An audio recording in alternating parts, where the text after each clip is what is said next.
29講周易第9篇小畜，風上天下，喜變失算上。風天小畜，順上田下。小畜亨，密雲不雨，自我西郊。初九復自度，何地吉？九二牽復吉。九三雨雪福，夫妻反目。六四有夫血去，剔出無咎。九五有夫聯餘，富以其鄰。上九既與既處，上德在。婦精麗，月己旺，君子精凶。風天小畜，順上田下。解作風上天下，因風在天上流轉，引致氣象變化，預測難免失算。見密雲聚集，以為會有雨，可惜時間種放牧。怎知一陣風，便把雲吹散。甲骨文的小字的造型為不多，只得幾許。甲骨文速字的造型為仰，包括放牧牲口、種植穀物。小畜如只能作不多的放牧種植。周易喺小畜呢篇以氣象變化令養殖安排有落差，引喻為起變失算，並教人如何應付。小畜亨，密雲不雨，自我西郊。亨就係無需爭取也會承受到的好事。密緊合聚集。雲水氣喺天上遇冷成水之，積集聚而成雲。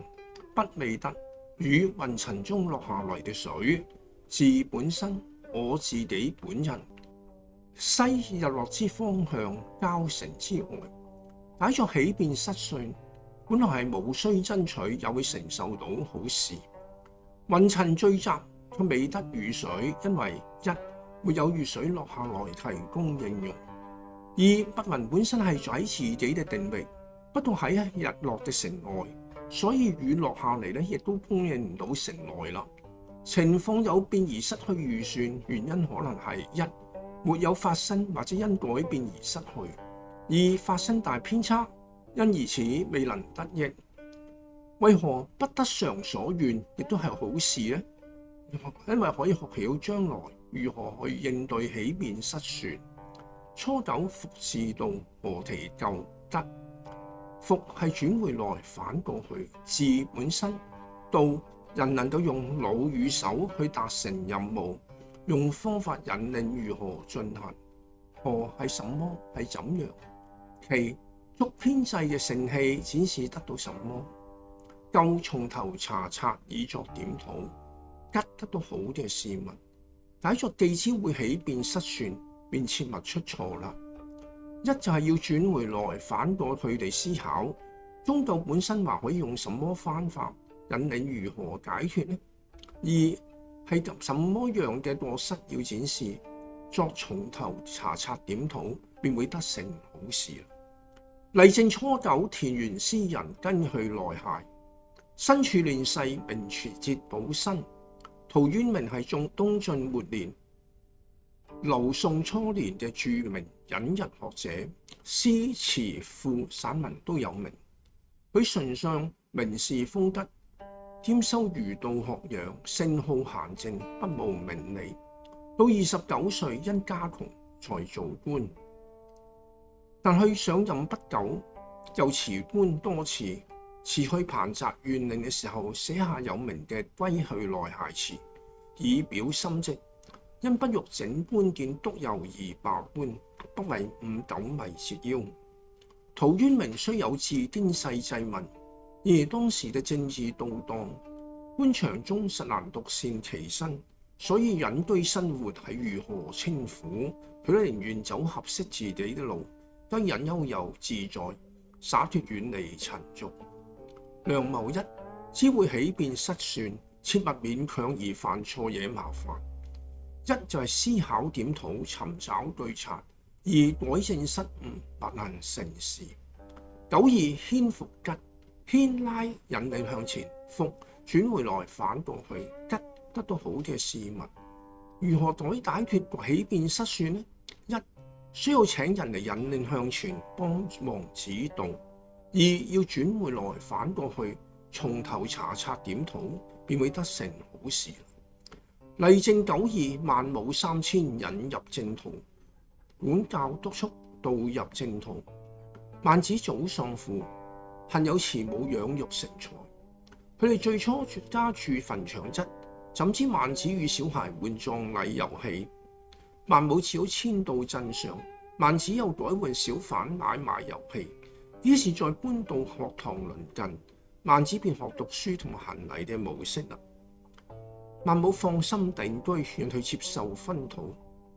但唔係每一個人能夠自我反省，所以啟發引導求其所好非常重要。梁謀二起變失算，找人幫忙，一就係指點引導，二反覆檢討。93就係魚脫腹，夫妻反目魚。運在用嘅車脫掉落腹，連接車轂同埋車網嘅直條。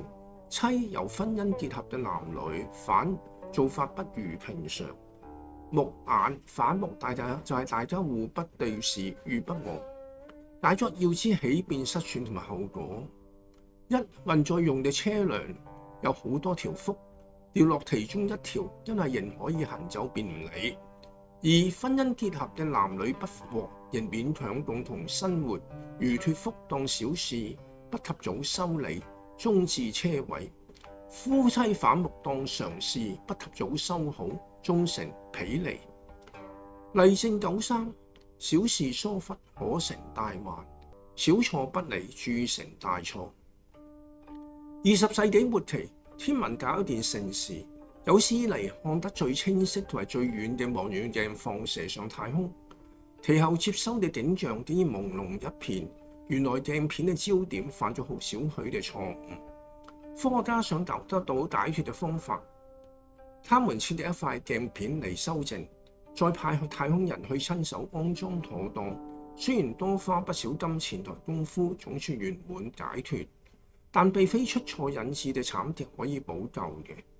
南斯拉夫內戰期間，美國用飛彈攻擊，僅有3枚射中中國領事館，造成人命傷亡。事後美國解釋係錯用咗舊地圖。梁謀3起變失算常見原因：一見小過失忽略不理；二係人事疏忽馬虎草率。64就係有夫血去剔出無咎，有夫要秉持有德行夫。血動物循環系統中流動嘅液體，去離開剔小心謹慎，準備應變，出從內裏走到外面。無咎沒有失誤，無需從頭查察檢討。